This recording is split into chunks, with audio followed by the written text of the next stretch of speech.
All right. Here, hold on.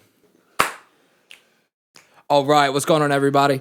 You are now tuned in to the PHE podcast with your host, Marquise Phoenix. And I have a special guest here today. He is a respectable young man. He is an entrepreneur. He is a father. He is an artist. He is a chef. He is a legend in the making and currently paying the fee of being a pure, hardworking, excellent individual. My man, Young Ave. What's going on, bro? Brother. How you doing? Oh man, it's great. Thanks for having me on today. Of course, bro. So we'll just take it from the beginning. Tell me a little bit about yourself, your upbringing. Bring it from the top. Tell me what got you here. I mean, realistically, bro, I did not have a good hand of cards dealt to me. My father killed himself when I was really young. Fuck, I'm sorry. Yeah, no. I'm sorry. I mean, if I'm gonna go ahead and dig into it a little bit. I come please. from a history of sexual assault. Heard that. Verbal, domestic, physical abuse. I was homeless for the first time at 14. Ended up in juvenile detention center by 17. I just didn't. I was angry at life, man. Fair. I would be too. I can relate. I see all these people living these good lives, and we couldn't even keep our lights on. Right. And I grew resentful, man. I went towards a life of crime and drug use for a really long time. How old were you when you got started in drugs? I started smoking weed around 14 when I was molested. I just was trying to escape reality, and that quickly turned into drinking. And then it turned into drinking every day, and then by 18, I was trying cocaine for the first time. Damn. And that'll really mess somebody up. But I appreciate you for sharing that. Of course, because that's very vulnerable, and a lot of people hide that. Not hide it, but they don't want to share that. They don't want to express that, the part about themselves that they've been through, when really those are moments that'll shape us for sure. Absolutely, and it wasn't until I did that inner work and I really dug deep and I came to peace with that, and I even forgave the people that did it to me, because what I had to realize by doing that shadow work is that this wasn't just an isolated event, right? This came from a long generational cycle that's going to end with me. Facts. And the thing for me, about abuse and trauma, and I don't want to say being the victim, but being a victim of shit like that, is that happens to us and we hold on to it. Absolutely. We don't know how to forgive or even process that type of shit when it happens, and we carry that. Like, for me, it's kind of same deal. Same shit. Got into drugs young, been, sexually assaulted, abused from, people in the neighborhood, friends, people that I thought were friends, even my parents. And it stayed with me, and I carried that throughout my entire life. And it wasn't until recently that I was able to, mainly my parents, to be able to forgive my parents. Like, I can't keep blaming them. Right. They did the best they could with what cards they had, especially, I don't know about yours, but my parents were young. They were 16 and 17 when I was born. So when you're 16, 17, already hooked on drugs and shit that you're not supposed to be doing, and you have a kid, man, it don't really even give you room to grow up. And, my parents stayed in that cycle until recently. Like, my dad's in rehab right now. Let's go. Like, he's just now starting to get on the other side of that. My mom's doing better and shit, but moral of the story, you hang on to that and it shapes you. And it can definitely shape you into the wrong shape, into a bad shape, if you let it. Going to that point, I didn't realize holding on to that stuff, it didn't help me in any way, shape, or form. In fact, it only caused me to destroy relationships, destroy my own life. Facts. For a long time. Facts. Dive into that. Tell me a little bit about that. Realistically, the weed and the alcohol was manageable. I still showed up. I still worked. I managed to become the head chef of this Korean restaurant. I was doing pretty well for myself until the cocaine. Within 3 months of trying cocaine, my house got raided. I swallowed 7 grams when my house got raided, and I had my box spring turned upside down, and I had Velcro in the corner, so I put a sheet over it so I could hide in my box spring. When I ate it, I was in there. Oh I was shit. overdosing. I was having a seizure, Yeah. and they found me, took me to the hospital, then arrested me. And luckily, by some grace of God, they let some people leave my house. So they dropped the charges because they didn't follow protocol. Right. Whew. Damn. I had scales on the table and everything, bro. I was cooked. Damn. I was cooked. Yo was I was cooked. cooked. And right around that same time, I shortly after I got arrested for 2 high and aggravated assault and battery charges. This kid had jumped my brother. I allegedly hit him in the face with a skateboard and crushed his eye socket. Allegedly. Those charges were also dropped for lack of evidence to convict. Nice. Yeah. Nice. But in that time, because I sat there for like 9 months until my friends, thank God, bro, for Brandon Jones. He's in the United States Marine Corps. He took out a loan, bro, to bond me out of jail so I could fight my case from the outside. Oh shit. And I went nice. on and in that time, bro, my wife, it's kind of my fault. I got her strung out on cocaine. Right. There was some infidelity. It's also some infidelity on my part. Right. And the relationship was absolutely destroyed. And I found out she was pregnant, but I was also highly strung out on cocaine. Right. And I had not only did I not know about recovery, I didn't know how to stop, and I was ashamed. And like in the Bible Belt where I grew up, you either you pray it away or you're a crackhead. Right. There was a huge stigma around it. Right. So I ran away to California. I hitchhiked out here. Ended up homeless for 10 years doing meth, man. Out here. Yeah, man. Damn. Hold on. So wait, where are you from? From South Carolina. South Carolina. Okay. I'm from Baltimore, Maryland. So you kind of same deal. That's kind of crazy. So when I give about 21, I got clean for the first time. Started using at 12. Got clean the first time around 21, and got about a year sober. I went to rehab, came back, went back home. Had about a year, did the meetings, did all that shit, and met a girl. And it's always the girl. Always the girl, bro. And this girl was very toxic. I'll just put it that way. It wasn't all her. Was it sex great? Yes. Of course it was. Always. Right. So she was toxic. I was toxic. I didn't start out as toxic. You know what I mean? I had a little bit, I kind of 13th stepped her a little bit because I had more clean time, I guess. But she saw me. We all hanging out. Boom, boom. One of my homeboys was like, yo, she thinks you're hot. I was like, all right, word. Long story short, we end up fucking, we're an item at that point, I guess. But she was 10 years older than me. She had 2 kids before me. Let's go. I was no, not let's go. I was the epitome of a sucker, dude, because she walked all over me. I let her walk all over me. She'd go, she'd relapse, she'd fuck her baby daddy, she'd come back, and I was just like, all right, cool, I love you. So like, fuck it. And then towards the end of it, she started using again. I started using again. And it was Christmas. I talked about this a little bit in a previous episode, but it was Christmas Day, and I needed to go. I needed to leave. You know what I mean? I was like, I got to get the fuck out of here. Like, it's not working. Relationship with her is shit. Relationship with my family is shit. I'm still using drugs. I just got out the psych ward. It's freezing. I have no jacket. I'm fucking not allowed back in my house. Like, I need to figure something out, you know what I mean? And I always wanted to go to California and, chase the music and do all that shit. And my mom went to sleep. My brother lets me in the crib, and immediately I'm looking up rehabs. Like, I got to get the fuck out of here. And it's like 3 a.m, and my little sister comes down, and she's like, why don't you just like do it? Like, get out of here. Like, you need it. Like, not like I love you, but you need it. Like, get the fuck out. So like, bet.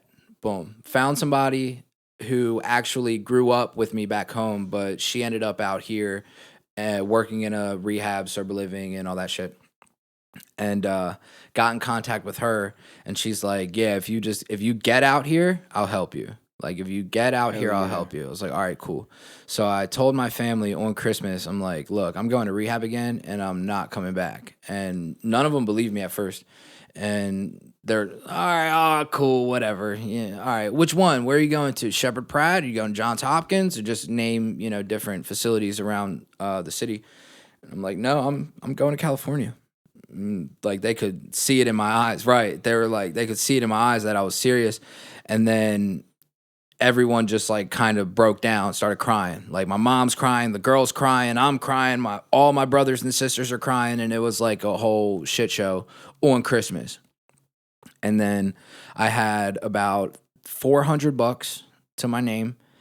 The Greyhound ticket was about $350. So I bought the Greyhound ticket. You're like just enough to get food, huh? Dope.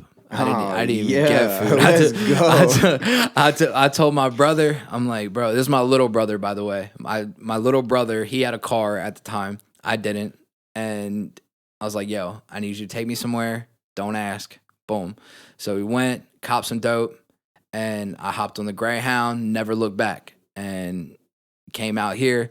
So by the time Pittsburgh and Maryland, Baltimore are relatively close to each other compared to the country, right? I copped a couple grams of dope. I ran out before I got to Pittsburgh. So you're withdrawing hard. The whole way, dude. I'm like, oh, I'm on the bus fucking going through it. And then got out here, got into a rehab, and then, my journey out here started, and I've been out here ever since. And, you see now, Bill. That's relatable. We came out here for the same mission, man. Yeah. And it's totally possible. It's totally possible if you... I don't want to make it a recovery thing, but the sobriety, getting clean, staying sober, not doing drugs is such a big staple of everything that I represent, because if I wasn't sober, I would not be able to maintain this. I would not be able to even, I didn't imagine that I'd be even in the position that I'm at right now, let alone where I could possibly go. 100%. So, You realize you shine different when your body is regulating itself properly and you're functioning at 100% maximum capacity. Facts. Speaking of, I see you be in the gym. Yes, sir. You be in the gym. So give me a little rundown of everything you got going on right now. Because I see you on Instagram. I see you on the socials. And I'm telling you, bro, you were the first one that I thought, like, oh, I got to have this motherfucker on the pod, bro. You're a chef. I see you fucking... Is that your own business? That's my own business. Crazy. Yeah. You're chef, making music. You got the clothing brand. You got a family. You got the content going. You're just doing it. I look and I see and I'm like, he's taking advantage of every single opportunity that comes your way. Absolutely. And it's so dope to watch. It's very inspiring. So just tell me a little bit about everything you got going on right now. To be honest, bro, not to make it about the recovery again, but I got sober and life got good. I got out of my own way. And once I stopped becoming a total 100% liability and a hemorrhage to life, opportunities started to present themselves. And I can tell you for a fact, bro, every good thing that's come my way is when I put somebody else before myself. Facts. When I stop being selfish and I just get into this idea of service, things just fall in my lap. Facts. The entire type you're looking at is I didn't have to work too hard for it. Like, mind you, I do show up. Right. But it comes to me effortlessly, and that's how I know I'm in alignment. It's on like this path of least resistance. And showing up is half the battle. Absolutely. Showing up is absolutely half the battle. How did you get into your chefing business? How'd you... So I've been a chef my entire life. Long before the drugs, like I said, I was working as the head chef of that Japanese restaurant. So that's really where I got my foundation. And these Koreans worked me hard. Now, I didn't realize it at the time, but they turned me into what I am today. And I didn't really appreciate it back then until... I think a few years ago, I moved to Minnesota to try to be closer to my son, and I was working at Benihana's again, and I was like, damn, I'm actually like really good at this, but they don't pay me shit. Right. Why don't I make my own business? And then I had this brilliant idea. I was like, fuck Minnesota. I'm going to go back to California. Right. And I'm not going to quit this time. Right. I didn't come this far to just come this far. I have bigger ambitions. I have bigger dreams, and there's no way I'm about to be like this 45-year-old chef right here making $18 an hour, been working for Benihana's for 25 years, busting my ass. Yep. Could get fired tomorrow with no qualm or nothing. Yeah. could get fucking thrown to the bench, dude. So here's how quickly this happened, just to put it into perspective. October 29th of last year, I clocked out of Benihana's for the last time, broke the lease on my apartment, filled up my tank, and I drove back to California. Right around that same time, I started doing the TikTok live streaming. Shout out Clover King, by the way. He's got like 500,000 followers. He gave me a hand up. He nice. back then you couldn't go live without 1,000 followers. So he brought me on a stream one day. He was like, "This is my boy Chef. This is his profile. I need y'all to go follow him." I got like 2,000 followers instantly, Gang. just enough to go live. Gang. And it started out, we weren't even doing hibachi at first. I went and bought me a plancha. I got the grill. Right. We were slinging burritos in front of the rehab that I used to work for. Oh, shit. And just live streaming it. And then we started doing hot dogs. And then we did like the Dodgers parade. And then, but here's where I really got my chance, man. And it all, again, right back to that act of service. When the Altadena fires happened, okay, yep. Everybody was fleeing their homes. We had this idea to go serve food to the people that had lost their homes. And what it indirectly happened, we ended up on every news channel in the world, Jimmy Kimmel Show. Word? Yeah, really, bro. Oh, shit. Fox News, ABC, NBC, like the British channel, BBC, whatever it's called. Right. They all came out there, bro. Not only that, T-Mobile got involved, Power 106, the Santa Anita racetrack rented out their parking lot to us. It became, this is fact, you can look it up, the largest grassroots civilian relief effort in California history. We got an award from the California State Congress, and it blew us up, bro. Damn. It blew us up. Yeah, bro. It was one of the coolest things to be a part of something so great. It was the coolest experience. All from the mindset and the heart set of an act of service. That was it. That's what started it all, bro. That's dope. That's dope. Because I will say, for me, and I'm sure a lot of other people could relate, if they really look at themselves and their motives, we have a lot of selfish motives. Absolutely. Like a lot of, and which isn't a bad thing to an extent, right? I can't pour from an empty cup. If I'm not taking care of myself, if I'm not doing what I need to do and getting my needs met, I can't properly be there Correct. for the rest of us.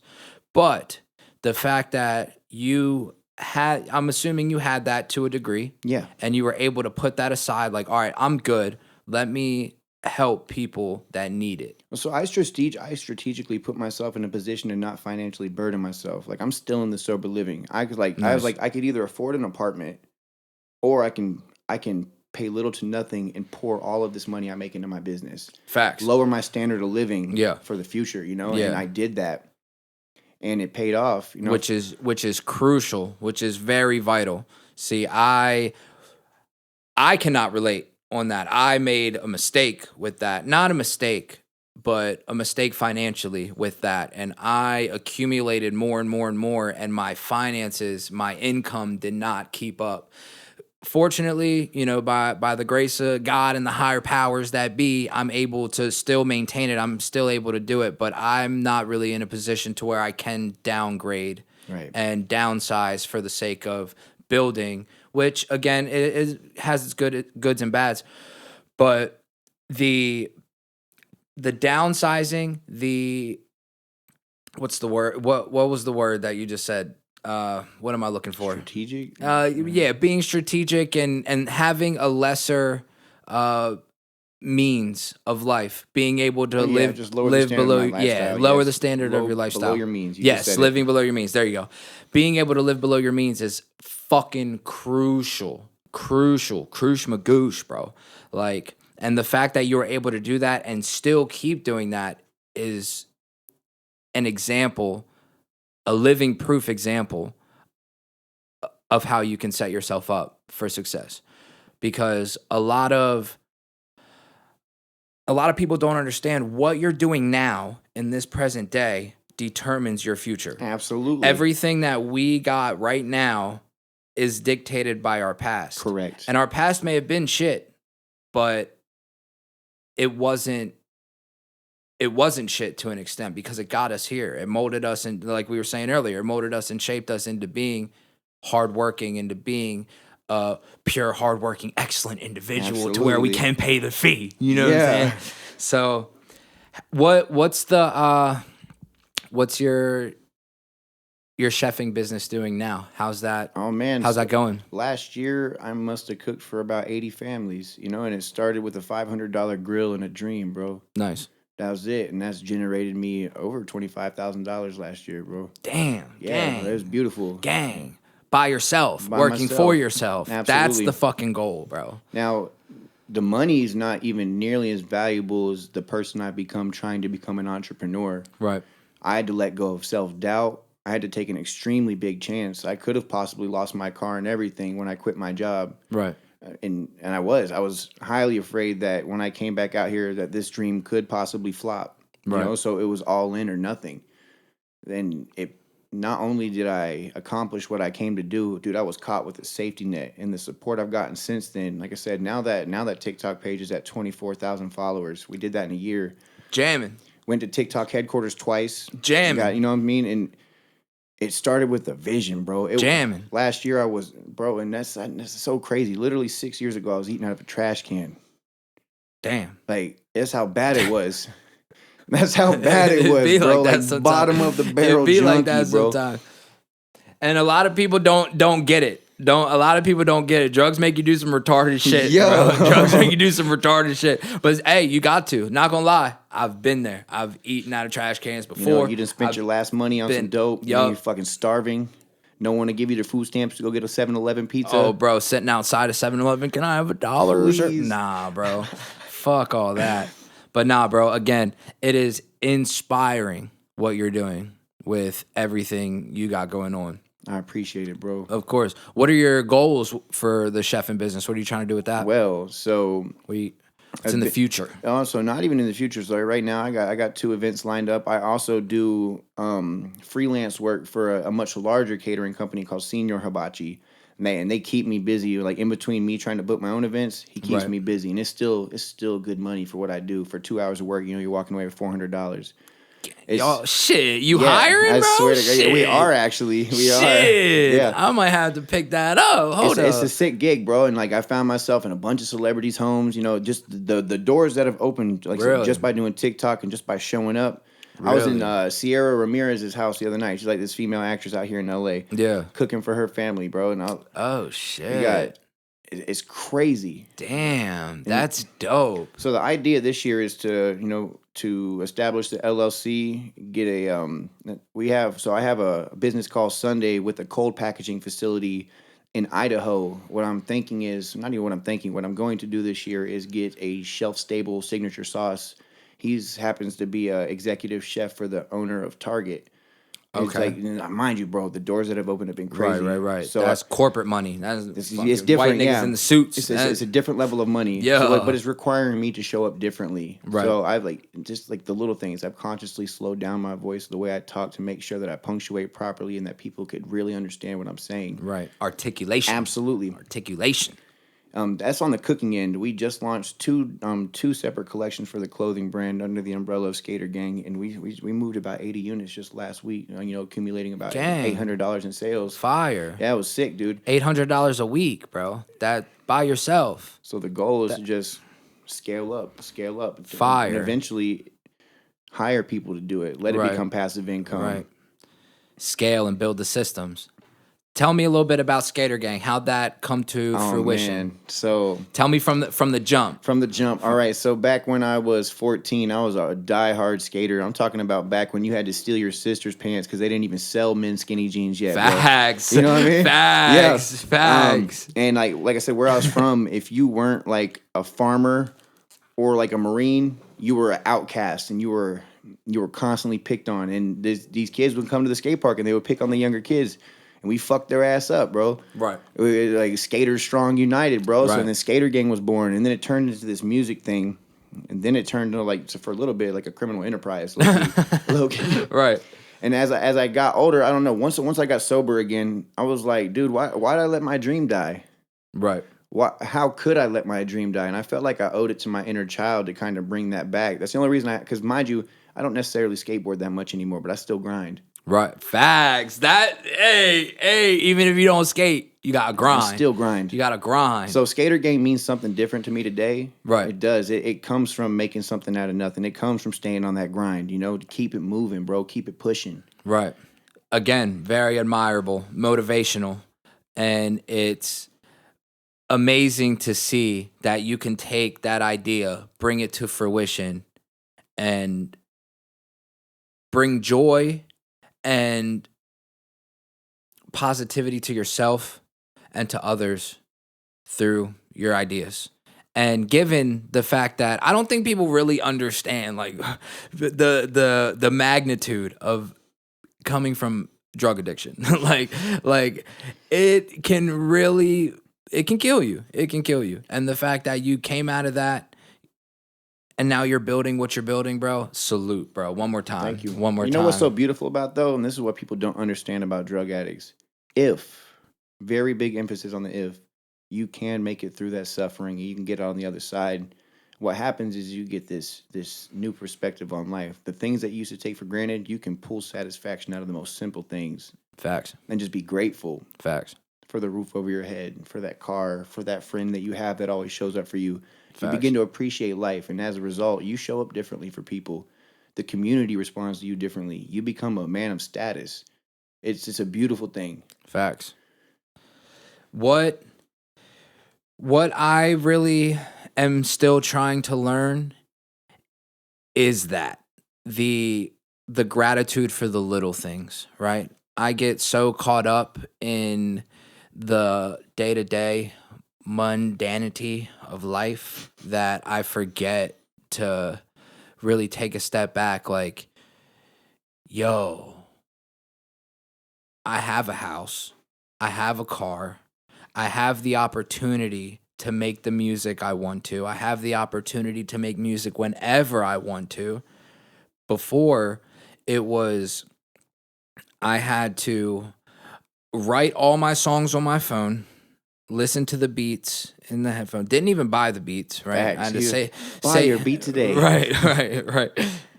Save up the money, steal the beat, fucking put all my money to go to the studio after I, am partying, doing whatever. I had minimal opportunities to go record.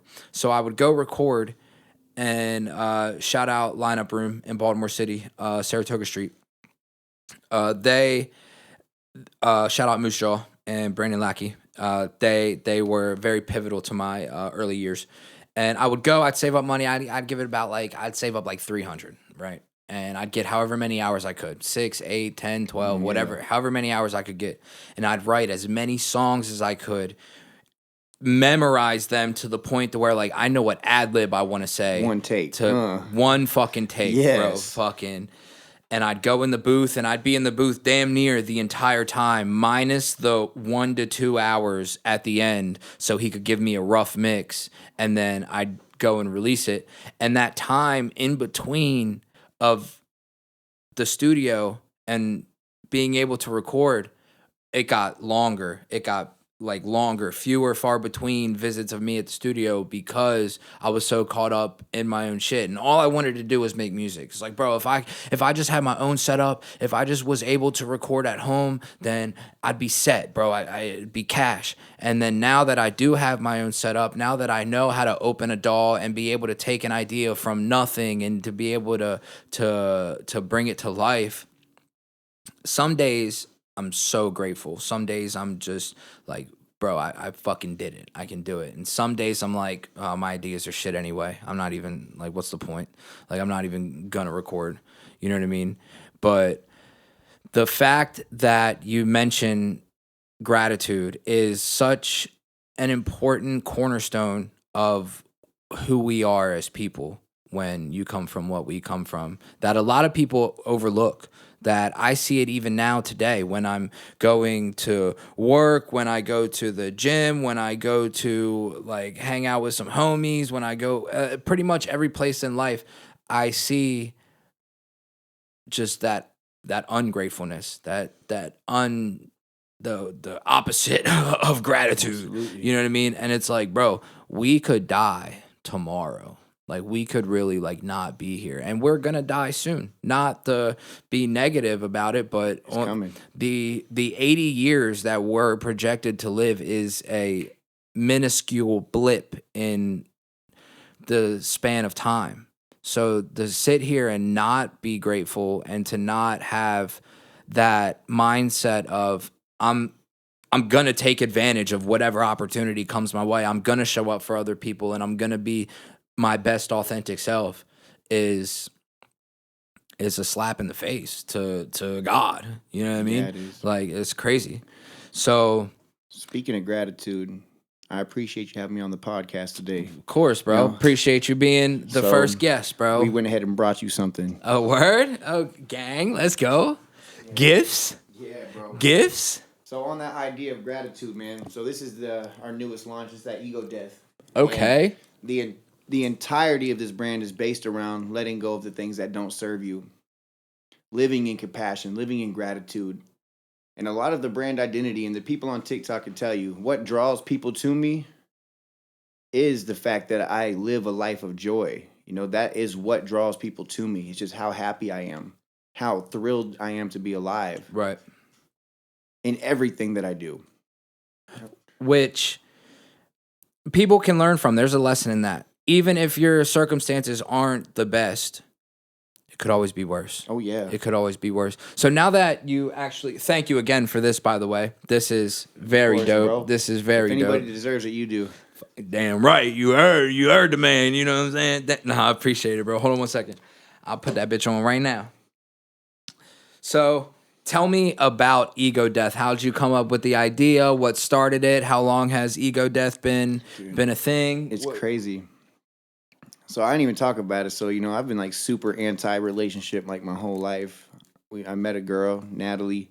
That's actually met a girl. Except this one is special, man. That idea, that was actually her idea. And I just happened to have the connections because of the life that I live to be able to bring that into fruition. Right. So I said, hey, you have an idea. I love you. I want to support you in anything that you can do. Let me take this to my people and let's bring this to life. You know, she was still skeptical about it. Like, what if nobody buys it? What if nobody likes it? And I said, what if everybody loves it? Right. What if everybody buys it? Right. And so I took the money out of my own pocket. I made the samples and we sold a shit ton of merch. It came out like a month ago, bro. Damn. Like, we haven't even built the website, set up the Shopify yet. We've sold all of this just through word of mouth. Fire. So shout out Natalie, right? I've never met Natalie, but shout out her because this is dope. Even the hoodie you got right now, that's Skater Gang. We were at the gym earlier. This motherfucker's got Skater Gang on the shorts, Skater Gang on the shoes, Skater Gang on the socks. I'm sure this nigga's got fucking Skater Gang underwear. Not you know yet. what I mean? Coming soon. Not Coming yet. soon. Right. But nah, man, that's so dope. Again, I'm inspired, bro. The fact that you have everything about you is you, right? I'm wearing a band shirt right now. I'm wearing fucking Nikes and fucking jeans from somebody else. Everything you have going on is your brand, your vision. I wear. And that, for me personally, that's literally the goal. That's literally goals. Like I'm working on the clothing line and shit right now, and I want to be able to have my wardrobe fly ass shit that I came up with myself. Absolutely. You know what I mean? That other people can rock and fly out. Oh. Phoenix game, bro. That's right. Fucking so. Now we just shoot the shit now, man. You got a little bit of everything going on. So what you want to talk about? What's on your mind? I mean, I'm kind of sick with the state of the nation, bro. I'm just sick to my stomach. I'm sick to my stomach. Tell me that. I mean, I'm in California. I know it's not safe to talk about liberals. What the fuck are y'all doing, bro? Not the libs, bro. But the Republicans do. What the fuck are y'all doing? Not the Reebs, not the Repubs. I just maybe this comes from my conspiracy-based brain, but it seems to me that whoever's elected in the office reads off the same script, and things have progressively been getting worse, and we have less and less rights every year. Oh, bro, the Draconians, bro. The lizard reptilian overlords, bro. I'm telling you. Mama's it. Sorry, bro. I'm the same way, dude. I'm the same way. Like you could put a trans person, a mentally challenged person, fucking any race. It don't matter, right? I don't care who you are. I will respect you. If you're in my face, I will show you respect, right? But these niggas is tripping, bro. Tripping. Like, and for me, I don't want to say it's dark humor because I have like everybody says they have dark humor, but then they're like, you tell a bitch to stay in the kitchen, and they're like, oh, that's mad. Don't say that, right? But like, for me, anybody can, like, all of the shit's funny, bro. All of the shit's funny. Like, I've seen memes with fucking about ICE, Jeffrey Epstein, fucking P. Diddy, fucking Donald Trump, and like, hilarious, bro. I think it's the funniest shit in the world. Like, there's one where it's like Epstein, fuck, Jews, like, yeah. You know what really gets me all about all this? And like bringing it back, so you see how the world is so emotionally polarized right now. Like there has to be a left and a right. Yes. But I know for a fact through experience that there is a different way of life that includes everybody. I've seen a true democracy, like literally just within the rooms of AA, bro. They got every religion, every sexual orientation, every fucking. Yeah. There's a group of them in every country, every continent in the world, largest group, and they all work together. They put their differences at the door for the common sake of the group. Right. We as Americans are a group. Right. There should never have been a divide. I actually, now that you mention that, I remember being early in my recovery years, and I would go to NA. Again, attraction rather than promotion. We're not here to, do all that. But I remember thinking, like, bro, if everybody did a little bit of the steps, if everybody went to, like, a couple meetings, like, the world would be a better place. Way better place. Way better place. Like, what's the word? The inclusivity and the anonymity, being able to, it doesn't matter who's in the house right now. Don't matter who's in the house. But if the house catches on fire, we got to get everybody out of here. We got to get everybody safe, right? Doesn't matter who's in the building. Everybody gets that respect. Everybody gets that love that you don't see out there. And for me, like, I'm big on the women I hate men shit. Oh, like God, that don't even get me started, like that bro. low key. Okay, don't get me wrong. Yes, you're a man and you shouldn't be emotional and boom boom shit like that. But look, check this out. I have a little boy. He's gonna be a man one day. And the fact that, like, it's not even about me anymore. But even me, even now to this day, I get made fun of. I get fucking shit talked about me. People say shit all the time just for the simple fact of I'm a man. And it's like, bro, you have no idea what I've been through. You're supposed to feel guilty for being born. Right. And especially, I remember it was at my last job. And I was a server. I'd shoot the shit with the bartenders and shit all the time. And a lot of the bartenders were girls. And we'd get into these topics, these arguments and shit all the time. A lot of the times I would say shit that I would hear on the internet just for the sake of, like, trying to piss them off. Yeah. Like, you know what I mean? But, like, there would be times to where these girls, these women would genuinely think that not only are you better, but I deserve less.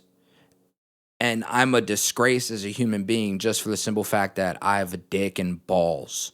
Like, you have no idea what I've been through. And girls talk about sexual assault. Girls talk about getting abused. Girls talk about emotional manipulation and all this shit that they go through.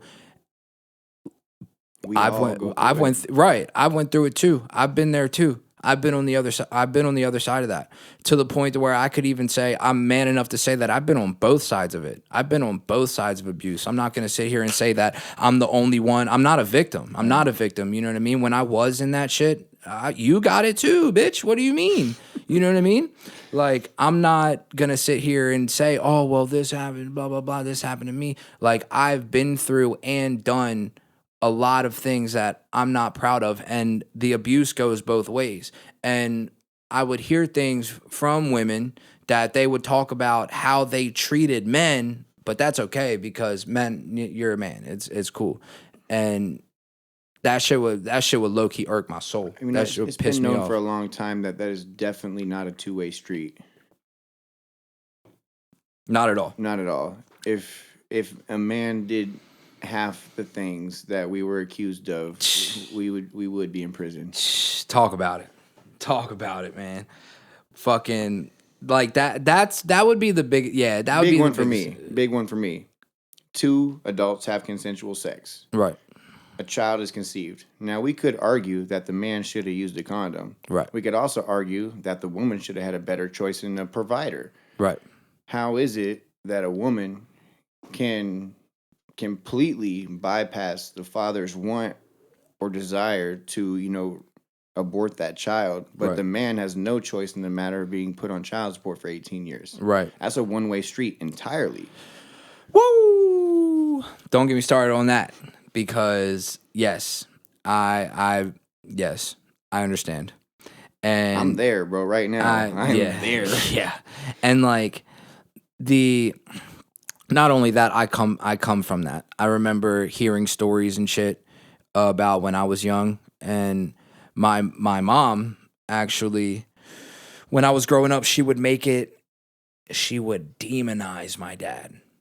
Oh, fuck him, he's a piece of shit. She would literally look at me. I'll never forget this. She would look at me. She's, oh, you look just like him. You got the Adam's apple. He wanted to make music just like you.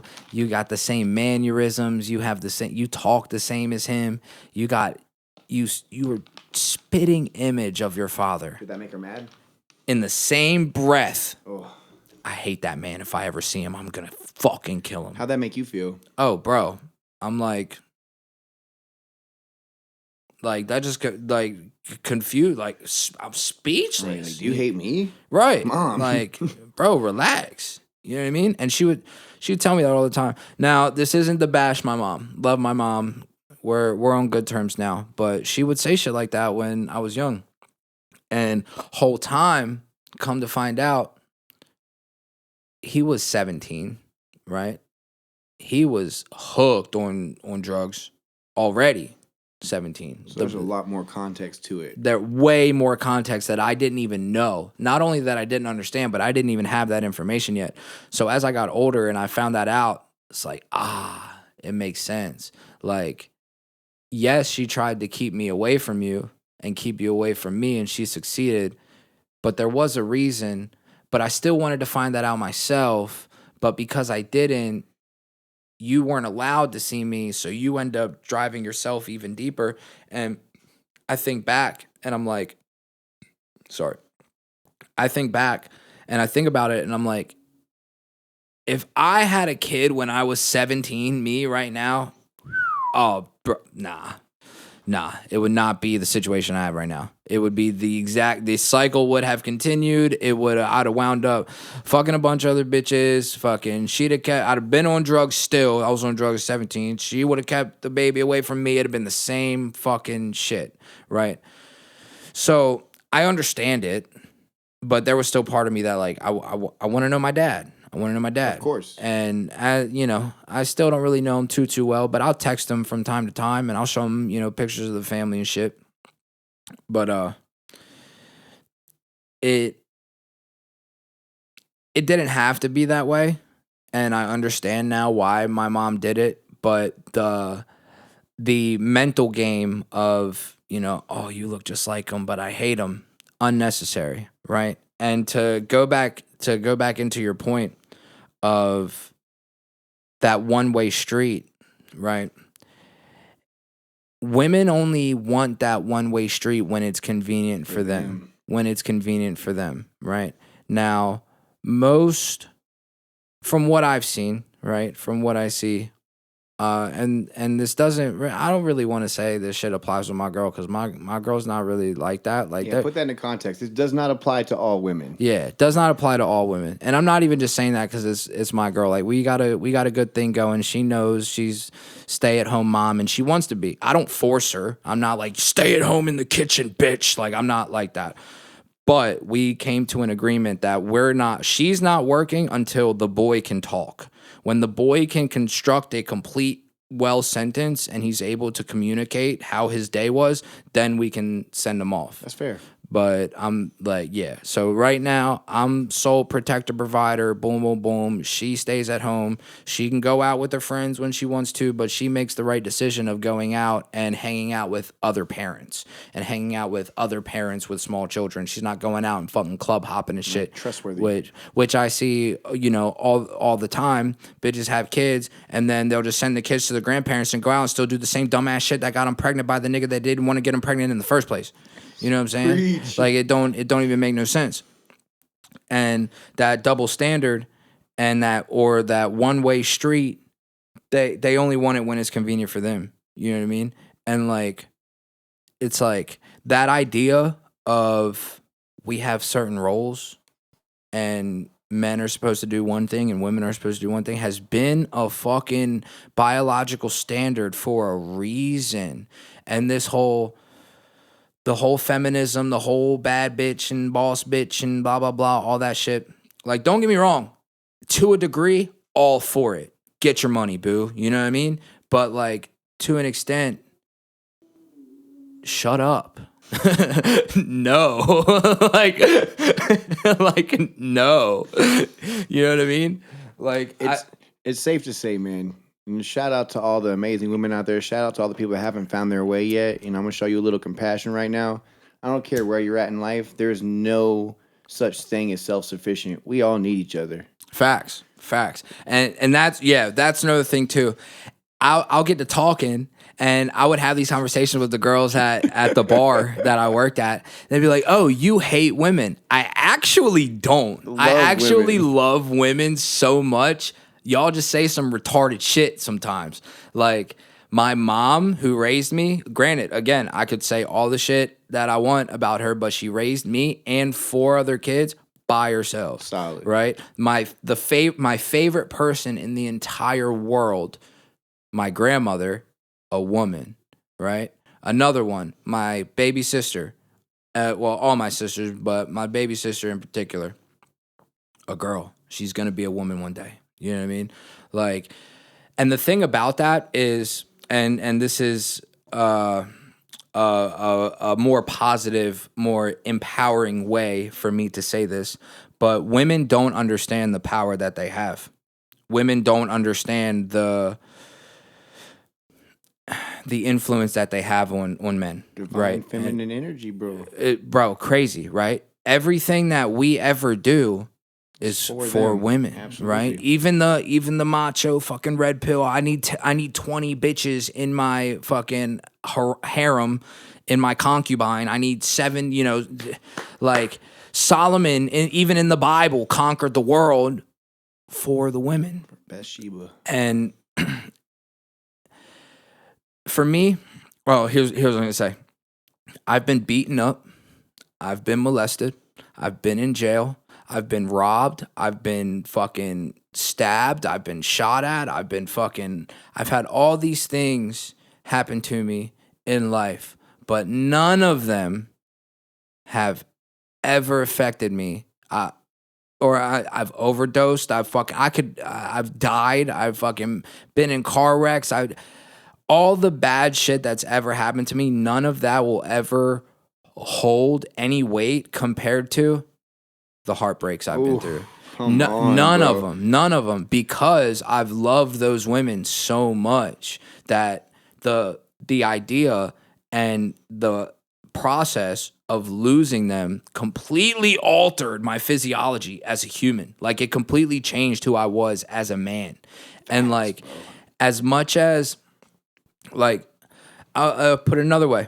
I forgave my dad easier than I forgave my mom because of all the shit that both my parents did and boom, boom, throughout growing up. My dad was never there. 2, I'm a man, so I get it. I'm like, I can rationalize as to why that shit happened, right? But that emptiness of not having a proper relationship from a boy to his mother has completely had left a hole in my soul that even though we're good now, it'll never get to where I want it to be. Right. You know what I'm saying? So the emotional intelligence, the nourishment, the love, even the touch, the scent, the love of a woman is, I think, more powerful than any of the shit that we're trying to do, right? It is. Even from building building empires and boom boom all this shit, it's biologically wired in our brain to conquer the physical realm so we can get the girl so we can procreate, right? Yeah. You can't procreate without the woman. You need the woman. Everything we're doing is for the women, right? And the more that I'm growing up as a man, the more I'm starting to realize that the more I see women just hate men because you pick shitty ones. That's not my fucking fault. You know what I mean? Don't hate me because you picked a fucking dumbass. And it saddens me. It really does. Like it saddens me because I'm not saying, fucking polygamy, everybody, fuck everybody, but if we all operated out of a state of love and we just all loved each other, and it'd be a lot different, and women could really rely on men the way they want to, and men could appreciate women the way we want to. Not the way we're supposed to, but the way we want to, because I know deep down we want to, but women don't want us to because it's this whole I hate men shit. Right. Men ain't shit now. You know what I mean? Now let's get to the real point. This is a call to action to all the douchebags out there. Men, it is our individual responsibility to carry ourselves as the gentlemen that we were born to be. Because I get it. There's a lot of fuckboys out there, by design. Yeah. And it does make it harder for women to use discernment to find one because we're really good at talking, Yeah. Totally get it. Which I was one at one time, you know what I'm saying? I'm not gonna front like I'm perfect, you know what I mean? Takes one to know one. Right. But so men out there, this is a call to action. We are partly responsible for the state of our nation. Oh, not partly. We are responsible. We are very responsible. Women, show a little compassion, man. We have feelings too. And it starts with yourself. Honestly, it starts with yourself. I remember back when I was not shit, and again, the drugs and boom, boom, boom, and partying and, fucking girls and just not giving a fuck, right? I was dating a girl at the time. Not going to say her name. But I know for a fact that girl loved the fuck out of me. That girl loved the fucking shit out of me. I could shit in her mouth and she would have ate it up literally and figuratively, right? But I didn't love myself. I remember waking up, hating my situation. I hated myself. I didn't like who I saw in the mirror. I self-harmed, to the epitome of I do not like myself as a human. And I wound up treating her like shit. And I would, I'd fuck her and all right, get out, right? Now, if she's a hoe and she knows she's a hoe and she's being a hoe, cool, right? But not when they actually love you, right. Not when they're actually willing to give you their heart. You don't do that, right? And I learned from that, and it took me a long time to learn from it. I didn't learn from it right away. But moral of the story, it starts with yourself. You can't expect the love and this appreciation from the world if you don't love and appreciate yourself. Amen. You know what I'm saying? And then the male-female dynamic would ultimately be better in every way, shape, and form if both the man and the woman loved themselves separately and then came together. That's it right there. That's literally it. People jump into these relationships thinking, "No, this is my other half." No, motherfucker, you're codependent. Very, very. And codependency could be a bitch. Yeah, I've struggled with codependency for a long time, but then I also was on the opposite end of that spectrum where I was completely celibate, completely on that fuck women. Right. Absolutely. Right. And it wasn't until this girl here. I've been alone for a long time. Right. And I'm glad I got to, but that also I got to learn how to love myself. I have a beautiful relationship with myself today, and I realized in coming into this relationship that she doesn't complete me. We add value to each other's life. Right. Which you can tell, like, coming from somebody who's like working on it and actively, like, I'm starting to love myself a lot more. You can see who's there, right? And when you're not there, when those people aren't there, you can really see the vampire in them. You can see the people who don't love themselves, and you can see how they do nothing but just take, and have this negative, just this negativity, this negative aura. You know what I mean? I can feel their pain too, man, because they're just trying to fill the void. Facts. They're just trying to fill the void that can't be filled with substance. Facts.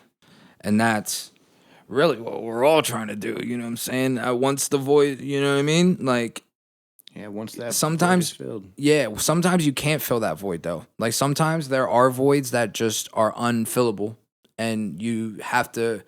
This is for me personal, from personal experience. You just kind of have to accept it. It is what it is. You know what I'm saying? Like, I can relate to that. Like that. Like for me, I'm talking about with my parents, right? Because that started off since I was born, and I remember from me being in therapy, from me, doing all my inner work and shit, everything that happens in your life and who you become as an adult stems from those first like 3 to 4 years of you being alive and your relationship with your parents. Yeah. So that's why I'm like super like, I'm super, I'm bent on giving my son the best life I can now. Once he's 5, 6, 7, and he breaks an arm or some shit happens, and he sees his parents arguing, like, all right, cool. I got past the formative part, but those first 3 years are crucial. And as I'm getting older and I'm finding out the shit that happened to me when I was a baby, like a baby, I'm like, yo, like, that should have never happened. But it makes sense. It makes sense as to why I am this way now. Talk about those voids, man. That was a pivotal moment in my life, like at least for being able to forgive myself. And it really took me looking at my dad, for example, like, because there was a lot of hate of the fact that I'll never be able to know what he looks like. I'll never be able to tell him goodbye. I'll never be able to tell him I love him. You said he died, right? Yeah, he killed himself when I was 2 months old. Fuck. Yeah, so I don't know my dad, Right. And I carried that victim mentality my entire life. But what happened is I also became a drug addict. I also abandoned my child. And here's where that healing came. Like, I realized how guilty I felt, how sorry I was, and how much I wished I could have been there for my son, that I was the man that he needed me to be. And then I had this like realization, like, damn, dude, maybe my dad did too. Right. What if he felt exactly like I felt, except I was able to get help? Right. And he didn't. He died in his disease. Right.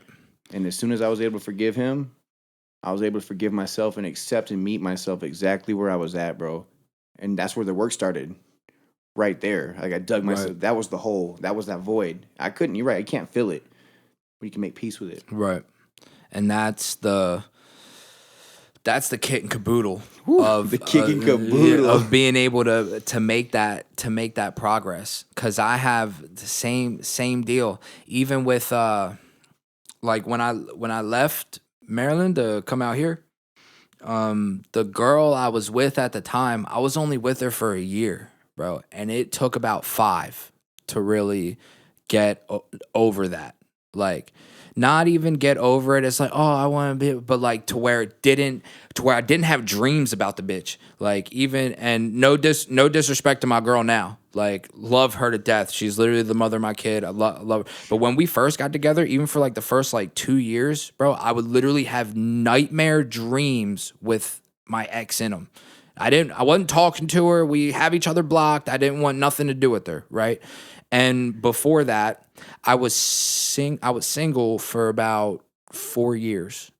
Like, so it took every bit of like 5 years and some change to really like get over that. And that was, I don't even want to say it was a void, because I tried my best to get over that. And well, I was over it. It was, like I said, I wasn't like, oh, I miss her, blah, blah, blah. But like, she was in your psyche, bro. Bro, fucking what? Like, and I didn't want her to be. I didn't want that to be, you know what I mean? And yeah, man, fucking it took a lot. And that goes back again to the power of the woman. You know what I mean? Like even the most fucking, we can go back, any example. I wonder if men have that much power. No, not at all. Not at all. No, we have, our power is in the earthly, Like the physical realm. Yeah, in the physical realm, being able to build and to conquer, like and the physical strength. It's a pretty cool power. Now I will. Actually, no, I could be wrong because I think men can be. I don't want to say more emotional, but women are emotional creatures, right? We all know that women live in their emotion. They're automatically vibrating at this emotional frequency, right, whether it's up, down, boom, boom, boom. Men operate off logic. We go, okay, 1 + 1 is 2. 1 + 3, 2 + 2, they both equal 4. Try to keep emotions out as much as possible. It clouds the mind. But when we do feel emotions and we do let them fucking, like, let the emotions hit, they spot this is, and again, I could be wrong, but I'm just speaking for me and from what I've seen. Right. I can definitely relate. So when we do feel our emotions, they fucking skyrocket to where they're more powerful than what women go through. Do you think that's because we consistently operate at a logical level instead of experiencing those emotions? I guess you could say that. I think it's more so, yeah. Kind of like shaking a bottle. Yeah. Instead of it just constantly bubbling. Yeah. Like when you crack open the soda, women are constantly bubbling. They're already there. No matter what's going on, they feel it. They feel everything, right? But like for me, when I'm in a good mood, when I'm excited, I'm bouncing off the walls, right? When I'm mad, don't fucking talk to me. Leave me alone, right? But from what I've seen, women can still operate, be mad, be pissed off, be sad, have these emotions, and still go throughout their day. Granted, men do that too. We can do that too. But our thing is we shut it down, stuff it down. We'll figure it out later, right? That's why men, when like go in the room, they cry by themselves, and then they come back out when they're done. Women will cry on the front page. You know what I mean? They don't care. And I be crying these days, bro. Crying. I haven't in a while, but I do for sure, and it's beneficial. It's good to cry. I've always disagreed with that, of that like macho man fucking like I'm never gonna, you know what I mean? I can't show my emotion. Boom, boom, boom, and I think that's helped me in a way, and I think I was able to get through things in life a lot easier. Even though I don't want to say easier, but I never hid from my emotions. I never hid from my emotions. Like I will sit there and you can beat me up and you can beat the shit out of me, make me cry. I will get back up and still tell my joke and still do what I need to do. You know what I mean? Still go to work. And that's actually a funny thing. I talked about this in the little first episode. But I was training Muay Thai, right? And you do Muay Thai? I did, yeah. I want to go back into it. I stopped training when the boy was born. It's just it took away I was spreading myself too thin, and I was like, where are my priorities? Like, I love Muay Thai, and shout out Coach Pat. Shout out to him for introducing me to it. But I loved it, loved doing it, boom. But long story short, there was a guy in the gym, not going to say his name. There was a guy in the gym, and he's way bigger than me. Like, way bigger in stature, like, fucking, he's like 6'2". He was like 2 something at the time. I'm a $150 soaking wet, right? And he would call me out on sparring days. Damn. Like, he'd be like, hey, bro, come on. Now, at first, I was like, okay, cool. This is a challenge. He, he'll give me the work, right? He fucked me up every time. Like, not to the point to where like, oh, dude, that was so hard. Like, nah, bro, he broke my nose twice, fucking black eye. Like, there were times, there was one time I'm in the corner. I'm literally in the corner. My headgear got over my eyes, and I'm like, stop. And he's bow, bow, bow, fucking me up, right?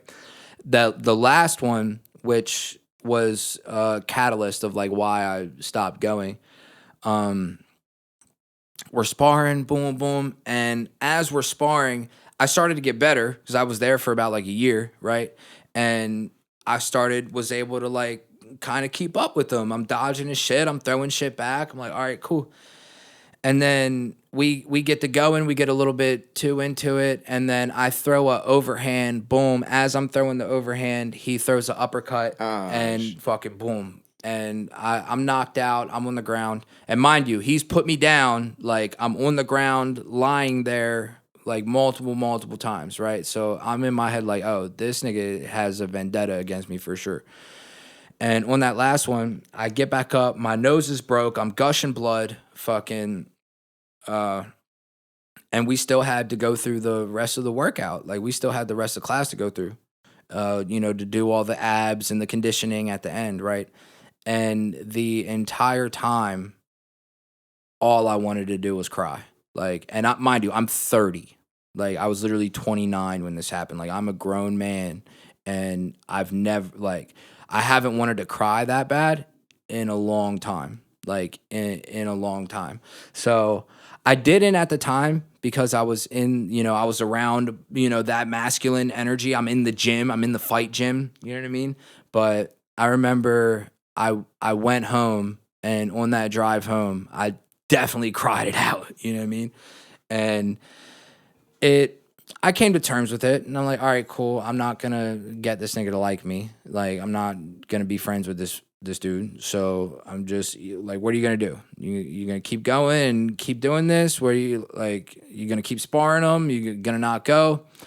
And I kept going for a little bit longer. I competed once, and then the boy was born, and the gym's like almost an hour away. It's like 30-45 minutes away. Right, so that's a trip. Yeah, so going there and then training and then coming back, it just took too much time out of my day.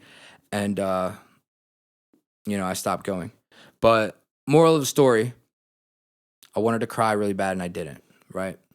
Until later, right?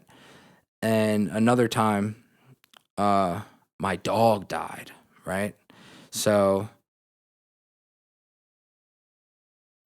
the dog will do it to you, man. Oh, dude, I've never cried this bad when my dog died. I had a Japanese chin. Shout out Bonsai. That's my boy. He's actually on the mirror right there, on the bottom corner, and I had him for 14 years. My mom got him when I was about 14, 15, and he was just our family dog, right? Long story short, came out here. He was still at home. I got him back out here, and he spent the last 2-3 years with me. And he started having seizures real bad. And at first, I didn't know what they were because he would just sit there and kind of shake like that. I thought it was dog stuff. Yeah, I thought it was just dog stuff. Didn't pay no mind, right? And then they got worse and worse and worse and worse over time to the point I'd actually see him seizing, right? And towards the end, me and my girl, we take him to the vet. And when we take him to the vet, they're like, yeah, so if he has more than 2 seizures in a 30-day span, you might want to start thinking about putting him down. And I'm like, oh. He had literally 5 today. And I was like, fuck, all right. And I'm like, dude, if he has one more, I'm calling it, right? And we go to sleep, and I wake up, and he's seizing to the point to where he's foaming at the mouth, he's shitting himself, his eyes are rolling in the back of his head. And I woke up, and I'm like, okay, today's the day, right? And I had to... me and my girl wrote a goodbye letter to him, right? I read it. I'm fucking bawling. And we take him to the beach. We take him out to a beach in Malibu. get McDonald's, and feed them, hold them. And what's funny too is God knew, and the moment that I decided like today's the day, he didn't have any more seizures for the rest of the day, and it went like a good 12 hours, like 10, 12 hours of him, and he was fine. But we go to the beach, and I feed him his McDonald's, and before we left, I like made like a concoction of just like fucking painkillers, Tylenol, fucking lidocaine, fucking Percocet, fucking Tums, just all kinds of shit, right? In hopes that I could put him out an easy way. And I'm feeding it to him, feeding him the McDonald's, and I'm feeding him a syringe of that, and you could see him get loopy, right? You could see him get like loopy, and he was fighting it. Like he'd get up and walk, and you could see him like nah, Dad, I'm good, like I'm good. And then I remember I told my girl, I was just look away. It's like don't look. And then I hugged him, and I fucking had to I am legend him, dude. I choked him out, and I fucking squeezing, and I'm holding him for like a minute, and I could feel him fighting and scratching me and shit. And then I let go. His tongue's blue. He's out. He's gone. And I went into like a severe, like, I call it depression. I'm not going to be, fucking, depression's not real. Like, Definitely real, bro. Because it can be. It can be. But with that, I was not the same for like a cool 6-month period. Like for about like the next like 6 months, I cried damn near every day. And the fucked up part about it all, what really got me, is so we were in Malibu, and if you're going down PCH, there's a 7-Eleven. It's now a Sinclair, but there's a gas station right there, right? You bust that right, and you go up, and you can go up to the top of the hill, and it's like a big, big hill, a couple minutes up. And after like going towards Zuma? Yeah. And we go up there, and I buried him. Got a shovel, fucking boom, wrapped him in his blanket, boom, buried him. And a week went by, and I'm like, I want to go see Bonsai. Go say hi to Bonsai. So me and my girl go, and we go to the same spot that we buried him. And as we get there, we're pulling up. Gravesite dug open. Fucking the bag that he was in ripped open. His fur everywhere. Got to him. Fucking animals got to him, dude. Fucking his toys all ripped up and shit. And it was just, that broke my heart even more than fucking him dying. You know what I mean? But to bring it all back, men have emotions too. Men cry too. And it's okay, right? So yeah, I don't know how I went off on that tangent, but I'll let it out, man. This is a safe space. Nah, it's all good. But that was toxic masculinity. Right, yeah. Yeah. Hell yeah, brother. So we got a little hour 10. We got to get a little hour 10. Oh damn, my camera shut off at 27. Oh, it's all good. We're here. we got it all. So yeah, man. Fucking I think we're, gonna start wrapping up, start heading out.